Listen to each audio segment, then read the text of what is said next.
Assalamualaikum students, I hope you are fine. Welcome to Psychology with Muqaddas. This is another assignment Educational Psychology PSY 406 और इससे पहले काफ़ी assignments बन चुकी हैं. ऑलमोस्ट 20 असाइनमेंट्स सॉल्यूशंस जो हैं वो अपलोड कर चुकी हूँ मैं. इसके अलावा कुछ असाइनमेंट्स के सॉल्यूशंस जो हैं आपको शॉर्ट्स की वीडियोस में भी मिल जाएंगे और वहाँ से आपको एक सॉल्यूशन जो है वो शेयर किया गया है. उस सॉल्यूशन को आपने same as it is copy नहीं करना, बल्कि उसमें कुछ चेंजेस करें, उसमें आप पैराफ्रेज करें, उसको अपनी वर्डिंग में उसको कन्वर्ट करें and then you can make your assignment. So assignment number 1 है कॉग्निटिव डेवलपमेंट एंड लैंग्वेज. आपके जो फोर्थ लेसन नंबर 7 है उसमें से ये असाइनमेंट ली गई है. असाइनमेंट ऑब्जेक्टिव्स क्या हैं कि आप स्टूडेंट्स जो हैं वो जो एरिक एरिक्सन की डेवलपमेंटल स्टेजेस हैं, जो ह्यूमन डेवलपमेंट की स्टेजेस हैं, उसको अंडरस्टैंड कर सकें एंड देन डिफ्रेंशिएट कर सकें उन स्टेजेस के दरमियान. तो उनकी जो 8 स्टेजेस हैं उनकी डिफरेंट नेम हैं, जिसमें फर्स्ट स्टेज है ट्रस्ट वर्सेस मिसट्रस्ट और उसमें एक टाइम पीरियड है जिसका, and then autonomy versus shame and doubt है, and then initiative versus guilt है, इंडस्ट्री वर्सेस इन्फीरियोरिटी है, आइडेंटिटी वर्सेस रोल कंफ्यूजन है, इंटीमेसी वर्सेस आइसोलेशन है, जनरेटिविटी वर्सेस स्टैग्नेशन है. तो ये डिफरेंट उनकी स्टेजेस हैं और इनके एक टाइम पीरियड है कि एक जैसे ट्रस्ट वर्सेस मिसट्रस्ट जो है वो इन्फेंसी से लेकर फर्स्ट 2 years तक है, and then autonomy versus shame and doubt है. सो इस तरह जो है वो उनकी जो है वो एक प्रॉपर टाइमिंग है, प्रॉपर टाइम पीरियड है उसका. जो भी स्टेजेस हैं हर स्टेज का एक टाइम पीरियड है. तो साइकोसोशल स्टेजेस हैं इनका नाम, जो डेवलपमेंटल स्टेजेस हैं जो एरिक एरिक्सन ने दी थी, और ये आपके हैंडआउट्स में हैं. हैंडआउट्स को रीड कर सकते हैं आप जाकर. तो your task is to read and given examples carefully, यानी यहाँ पर आपको एग्जांपल्स दी गई हैं, सिनेरियोज दिए गए हैं, उसमें से आपने आइडेंटिफाई करना है कि साइकोसोशल स्टेज जो है वो कौन सी इसमें है और एसोसिएटेड विद ईच एग्जाम्पल, यानी उस एग्जाम्पल के साथ कौन सी स्टेज जो है वो एसोसिएट करती है. And you are also required to justify each identified stage and give logical explanation. और फिर आपने उसको जस्टिफाई भी करना है और लॉजिकल एक्सप्लेन भी करना है उसको. तो 3 पॉइंट्स आपने एटलीस्ट एक्सप्लेन करने हैं उसमें. सो आइडेंटिफिकेशन के 2 marks हैं for each example, and then justification है उसके 3 marks हैं for each the justification. So यहाँ पर फर्स्ट जो है वो एक फर्स्ट सिनेरियो जो फर्स्ट एग्जांपल दी गई है उसमें जावेद है 16 year old high school student है, टीनेज स्टूडेंट है. वो ग्रैपलिंग यानी कि वो उलझन में है with his identity and future goals, यानी फ्यूचर गोल्स को लेकर वो कंफ्यूज है. Despite his interest in various activities like playing sports, drawing and coding, he struggles to find his true passion. यानी उसे अपना पैशन नहीं पता चल रहा वो किस चीज में उसका ज्यादा पैशन है, या स्पोर्ट्स में है, ड्राइंग में है, या कोडिंग में है, या सॉफ्टवेयर इंजीनियरिंग में है. He often feels like an outsider and seeks acceptance from his peers. यानी वो ऐसे फील करता है जैसे वो आउटसाइडर है कोई, और वो दूसरों से जो है वो अपनी एक्सेप्टेंस जो है वो लेता है और दूसरों से या अपने फेलोज से या अपने फ्रेंड्स वगैरह से अप्रूवल लेता है जो भी वो करना चाहता है. However, everything changes when he encounters a mentor. यानी सब कुछ बदल गया जब उसे एक मेंटोर मिला, एक अच्छा उस्ताद मिला, एक टीचर मिला. A thriving entrepreneur who runs a tech company, यानी कि वो एक बिजनेसमैन भी थे जो कि एक टेक कंपनी रन कर रहे थे. Under the mentors guidance he discovers his fascination for technology. यानी उनके अंदर जो है उन्होंने जो जावेद हैं उन्होंने डिस्कवर किया कि उनकी जो फैसिनेशन है टेक्नोलॉजी को लेकर, और इस तरह उन्होंने अपने पैशन को डिस्कवर किया कि उनका पैशन कोडिंग में है और सॉफ्टवेयर डेवलपिंग में है. तो सॉफ्टवेयर इंजीनियर बनना चाहते हैं, ये उनका पैशन है. इस तरह उन्होंने डिस्कवर किया. एंड यहाँ पर जो आपकी जो स्टेज है वो आइडेंटिटी वर्सेस रोल कंफ्यूजन है, यानी वो कंफ्यूज थे अपने रोल को लेकर के उनका पैशन जो है वो क्या है और उन्हें फ्यूचर में क्या करियर जो है कौन सा अडॉप्ट करना चाहिए. तो दैट वे कि उन्होंने फिर अपनी आइडेंटिटी को जब डिस्कवर किया देन उनको रियलाइज हुआ कि मेरा पैशन ये है और सॉफ्टवेयर डेवलपिंग का है. सो इसमें उन्होंने अपने करियर को जो है वो कंटिन्यू करना है. तो यहाँ पर जो स्टेज है वो आपकी आइडेंटिटी वर्सेस रोल कंफ्यूजन है, और इसको आप जस्टिफाई कर सकते हैं, जस्टिफिकेशन दे सकते हैं 3 पॉइंट्स में, जिसमें आप बता सकते हैं कि जावेद ने अपना पैशन जो है वो उनका पैशन जो है वो डिस्कवर नहीं हुआ था, वो कंफ्यूज स्टेट में थे.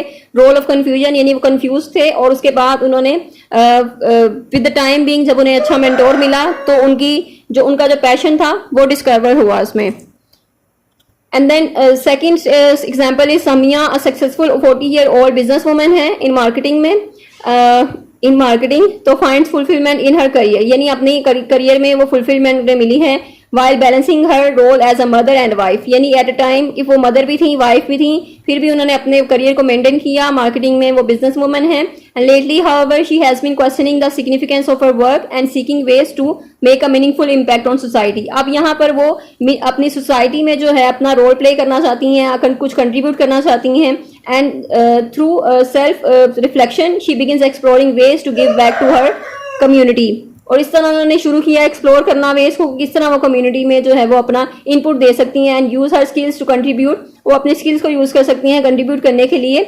She mentors younger colleagues and helps them develop and showcasing her journey of self-discovery and generativity in finding ways to positively influence others and society. इस तरह उन्होंने अपने जो स्किल्स डेवलप किए हैं, जो यंगर कोलीग्स हैं उनको गाइड किया है, उनको उनके स्किल्स को डेवलप किया है, ठीक है, अपनी जो एक्सपीरियंसेस थे अपने वो शेयर किए हैं. जनरेटिविटी मीन्स आप गाइड करते हैं, जो नेक्स्ट जनरेशन है उनको आप गाइड कर रहे हैं, अपने एक्सपीरियंसेस शेयर कर रहे हैं, उनकी इंप्रूवमेंट के लिए अपनी सोसाइटी में आप कंट्रीब्यूट कर रहे हैं, अपनी सोसाइटी में इंप्रूवमेंट लाना चाह रहे हैं आप. तो ये चीज़ें सारी हैं. और इसमें जो सेकंड वाला है जो 40 इयर्स और इससे अबव एज होती है वो लास्ट एज होती है एरिक एरिक्सन के मॉडल में, जिसमें जनरेटिविटी वर्सेस स्टैग्नेशन, यानी आप अपनी जनरेटिविटी आप अपने एक्सपीरियंसेस शेयर कर रहे हैं जनरेशन के साथ, नेक्स्ट जनरेशन के साथ, उनको कोई फायदा हुआ है आपके एक्सपीरियंसेस से या फिर जो भी आपके पास नॉलेज था वो आप नॉलेज शेयर कर रहे हैं उनके साथ. तो ये है जनरेटिविटी वर्सेस स्टैग्नेशन की स्टेज.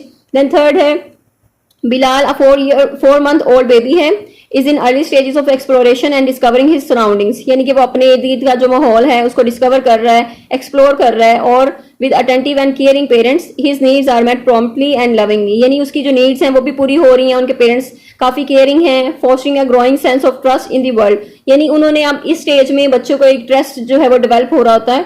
और when his parents leave him with a babysitter, he experiences anxiety and cries as he is unfamiliar with being apart from them, यानी कि वो अपने पेरेंट्स से दूर नहीं रह सकता बच्चा, तो वो अनफेमिलियर है और वो इस चीज़ से उसे एंग्जाइटी होती है जब उसके पेरेंट्स जो है किसी बेबी सीटर के पास उसे छोड़ जाते हैं. This separation highlights his struggle, ये जो सेपरेशन है वो उसकी स्ट्रगल को हाईलाइट कर रही है with understanding constituency and the concept that his parents will return after their absence. तो जो कॉन्स्टेंसी का एक कॉन्सेप्ट है वो अभी डेवलप नहीं हुआ बच्चे का, यानी कि पेरेंट्स जो हैं वो जो छोड़ के जा रहे हैं थोड़े टाइम के लिए वो वापस भी आएंगे, ये उसका भी कॉन्सेप्ट डेवलप नहीं हुआ. और जो बेबी है 4-month-old बेबी है, तो ये वाली जो स्टेज है या एज होती है ये आपकी जो ट्रस्ट वर्सेस मिसट्रस्ट है फर्स्ट स्टेज है उसमें है ये, यानी बच्चा जो है वो ट्रस्ट डेवलप कर रहा होता है, यानी उसने जो पेरेंट्स हैं उसके अगर वो लविंग है केयरिंग है तो बच्चा इस तरह पूरी दुनिया के लिए एक ट्रस्ट जो है वो उसकी सेंस ऑफ ट्रस्ट जो है वो डेवलप हो जाती है. सो इसको आपने फिर जस्टिफाई कर देना है कि जो इस स्टेज में जो भी एक कैरेक्टरिस्टिक्स होते हैं स्टेज के उसको बताना है आपने कि ट्रस्ट वर्सेस मिसट्रस्ट में जो एक बच्चा है जो बेबी है वो किस तरह ट्रस्ट जो है वो डेवलप कर रहा होता है, और अगर उसका ट्रस्ट जो है वो डेवलप ना हो तो वो इस एक मिसट्रस्ट की स्टेट में चला जाता है, यानी उसके पेरेंट्स पे उसको अगर मिसट्रस्ट होगा देन वो उसको जनरलाइज कर देगा पूरी वर्ल्ड पे और बाकी के जितने भी रिलेशंस हैं उसके ऊपर. सो पेरेंट्स का जो रिलेशनशिप होता है दैट मैटर्स अ लॉट, यानी कि जो फर्स्ट बेस जो बनती है वो उन उस रिलेशनशिप की वो पूरे उनके रिलेशंस जितने भी होते हैं बाकी के उस पर इफेक्ट कर रही होती है. सो ये आप पॉइंट्स इस तरह कर सकते हैं कि ट्रस्ट वर्सेस मिसट्रस्ट का कॉन्सेप्ट जो है वो या उसकी जो जस्टिफिकेशन है इस तरह बता सकते हैं. And number 5 is Khadija, 5-year-old girl with a passion for drawing and exploring her creativity. अब 5 साल की वो बच्ची है, उसमें पैशन है कि वो ड्राइंग करे और क्रिएटिविटी को एक्सप्लोर करे. Eagerly participates in a classroom assignment to draw her family. अब वो क्लासरूम की किसी असाइनमेंट में पार्टिसिपेट करती है कि अपनी फैमिली को ड्रॉ करें. And when her teacher criticized her artwork for his bright colors and unnecessary details, यानी अब उसकी टीचर जो है उनको क्रिटिसाइज कर रही हैं कि आपने बहुत से ब्राइट कलर्स यूज किए हैं, अननेसेसरी डिटेल्स यूज किए हैं, and she feels ashamed and doubts her creativity, यानी अब वो अशेम्ड फील कर रही है और अपनी क्रिएटिविटी पे डाउट कर रही है. So this experience makes her hesitant to continue drawing and painting. तो ये वाला जो एक्सपीरियंस है उसको हेजिडेंट बना रहा है कि वो ड्राइंग को कंटिन्यू करें या पेंटिंग को कंटिन्यू करें. Fortunately her parents support her by encouraging her to keep creating, यानी आप उसके जो पेरेंट्स हैं वो उसे सपोर्ट कर रहे हैं कि उसे इनकरेज कर रहे हैं. assuring her that everyone has their own unique style of expression, कि सबका अपना एक स्टाइल ऑफ एक्सप्रेशन होता है, वो उसको यकीन दिला रहे हैं. And they emphasise the importance of being proud of her art work and continuing to explore her creativity. अब वो उनको जो है वो इनकरेज कर रहे हैं उसके पेरेंट्स खदीजा को कि वो उसकी क्रिएटिविटी को कंटिन्यू करे और उसको स्टॉप ना करे और उस तरह वो अपनी क्रिएटिविटी को मजीद एक्सप्लोर करे. ठीक है, उसकी टीचर ने उसको डिस्करेज किया था, जबकि उसके पेरेंट्स जो हैं वो उसको इनकरेज कर रहे हैं, उसको मोटिवेशन दे रहे हैं कि वो उस चीज़ को कंटिन्यू करे, उस चीज़ में ज़्यादा सीखे. यानी इस एज में जो बच्चे हैं वो इनिशिएट करते हैं, कोई भी काम सीखने की कोशिश करते हैं और वो ट्राई करते हैं एंड उनका जो पैशन होता है उसको फॉलो करना चाहते हैं. एंड देन अगर वो उसको अच्छा रिस्पॉन्स ना मिले या फिर डिस्करेजमेंट मिले तो वो गिल्ट में चले जाते हैं कि उन्होंने कोई अच्छा काम नहीं किया या फिर उनसे नहीं हो पाया, तो ये चीज़ उनको गिल्ट में ले जाती है। तो ये स्टेज आपकी इनिशिएटिव वर्सेस गिल्ट है, यानी आप इनिशिएट करते हैं, बच्चे इस स्टेज में काम करने की कोशिश करते हैं, स्टार्ट लेते हैं किसी भी चीज़ को करने का, एंड देन अगर उसको डिस्करेज किया जाए तो वो गिल्ट में चले जाते हैं, और अगर अप्रिशिएट किया जाए तो वो इस काम को कंटिन्यू करते हैं। So that is the stage. और यहाँ पर आप इसको जस्टिफाई भी इसी तरह कर सकते हैं कि आप बता सकते हैं कि इनिशिएटिव वर्सेस गिल्ट, यानी जो बच्चे इनिशिएटिव लेते हैं कोई भी काम करने का, एंड देन अगर उसको सपोर्ट ना किया जाए तो वो गिल्ट में चले जाते हैं, and they think that they did something wrong, और या फिर उनसे नहीं होगा, या फिर ये काम उनके लिए नहीं बना, या वो नहीं कर सकते। तो इस तरह के जो कॉन्सेप्ट हैं उनके डेवलप हो जाएंगे, यानी एक गिल्ट वाले कॉन्सेप्ट्स उनके डेवलप होंगे अगर उनको अच्छा सपोर्ट ना मिले या फिर उनको इनकरेज ना किया जाए। तो ये आपकी असाइनमेंट है, 2 मार्क्स आपके आइडेंटिफिकेशन के थे, 3 जस्टिफिकेशन के थे, और इस तरह आपकी असाइनमेंट्स जो है वो पूरी कंप्लीट हो सकती है। ये 100% आपको जो जस्टिफिकेशन है वो बताइए, एंड जस्टिफिकेशन आपने खुद ही करनी है। जस्टिफिकेशन का आइडिया आपको बता दिया गया। आप आइडेंटिफिकेशन जो थी स्टेज डेवलपमेंट की वो 100% एक्यूरेट है, और यही आइडेंटिफिकेशन आपने लिखनी है, और वीडियो स्किप नहीं करनी, जो आपको बताए गई हैं यही आपने लिखनी है, और बार बार इसको आपने इसको बार बार आपने नहीं सोचना या कंफ्यूज नहीं होना इसमें कि ये वाली स्टेज नहीं है, या फिर दूसरों से कंसल्ट करके इस पे खुद भी थोड़ी रिसर्च करें, इसको टैली करें, जो भी बताई गई हैं आपको इसको कंफर्म करें, and then you can write and submit your assignment. And don't forget to share this video with other students, ताकि बाकी जो स्टूडेंट्स हैं उनकी भी हेल्प हो सके। And don't forget to follow this channel, and उसको आप बेल आइकन प्रेस करके रखें ताकि जो नई वीडियोस हैं वो उसकी अपडेट्स हैं फौरन मिलती रहे, नोटिफिकेशन मिलता रहे, और जो आपके असाइनमेंट से रिलेटेड होगा, जो असाइनमेंट अपलोड होगी आपकी, वो भी आपको फौरन मिल जाएगी। Thank you so much. Allah हाफिज़।